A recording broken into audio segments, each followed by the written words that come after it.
মধ্যমগ্রামে পথ নিরাপত্তা সপ্তাহ উপলক্ষে নজরকাড়া বর্ণাঢ্য শোভাযাত্রা মধ্যমগ্রাম চৌমাথা জাতীয় সড়ক 12। গুরুত্বপূর্ণ এই রাস্তায় দুর্ঘটনা যেন আর না হয় সেই লক্ষ্যে রবিবার পথ নিরাপত্তা সপ্তাহের ষষ্ঠ দিনে ডিএসপি ট্রাফিক নিহার রঞ্জন রায় ও মধ্যমগ্রাম ট্রাফিক ইন্সপেক্টরের উপস্থিতিতে মধ্যমগ্রামে পথ নিরাপত্তা সপ্তাহ উপলক্ষে বর্ণাঢ্য শোভাযাত্রা, যেখানে এনসিসি ছাত্র থেকে ট্রাফিক পুলিশ কর্মী সহ প্রচুর সাধারণ মানুষের উপস্থিত ছিল।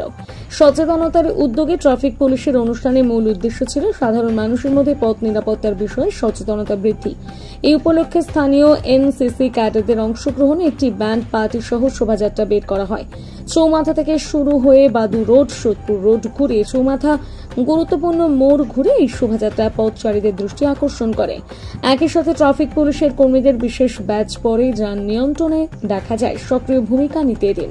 অনুষ্ঠানে উপস্থিত ছিলেন বারাসাত পুলিশ জেলা ট্রাফিক ডিএসপি নিহার রঞ্জন রায়, মধ্যমগ্রাম ট্রাফিক ওসি দেবব্রত গিরি সহ জেলা ট্রাফিক বিভাগের অন্যান্য আধিকারিকরা।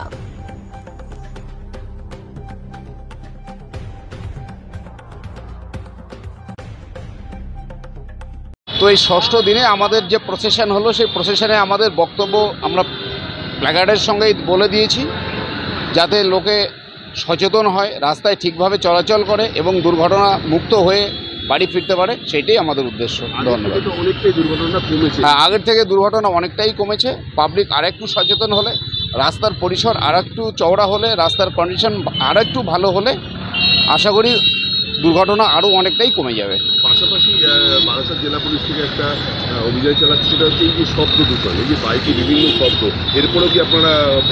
হ্যাঁ, যে বাইক যেভাবে চলছে, ওই সাইলেন্সার ইউজ করছে, ওর বিরুদ্ধে আমাদের অ্যাকশান চলছে। আমরা প্রচুর কেস করেছি, প্রচুর ফাইন ওরা দিয়েছে এবং অনেকটাই কমেছে। দেখবেন খুব একটা চোখে পড়বে না, হয়তো এক আধটা পেয়ে যেতে পারেন, কিন্তু আমাদের সামনে পড়লে তার কোনো ছাড় নেই।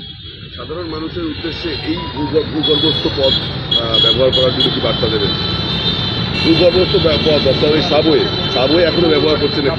আর এখানে এই মধ্যমগ্রাম চৌমাথায় যে সাবওয়ে আছে, এখানে যারা পারাপার হচ্ছেন, হেঁটে রাস্তা পার হচ্ছেন, তাদের কাছে আমরা বলতে চাই, জীবনের ঝুঁকি না নিয়ে আপনারা সুস্থভাবে চলাচল করুন, সাবওয়েটাকে ব্যবহার করুন। পরিষ্কার পরিচ্ছন্ন, আলোযুক্ত সমস্ত ব্যবস্থাই করা আছে।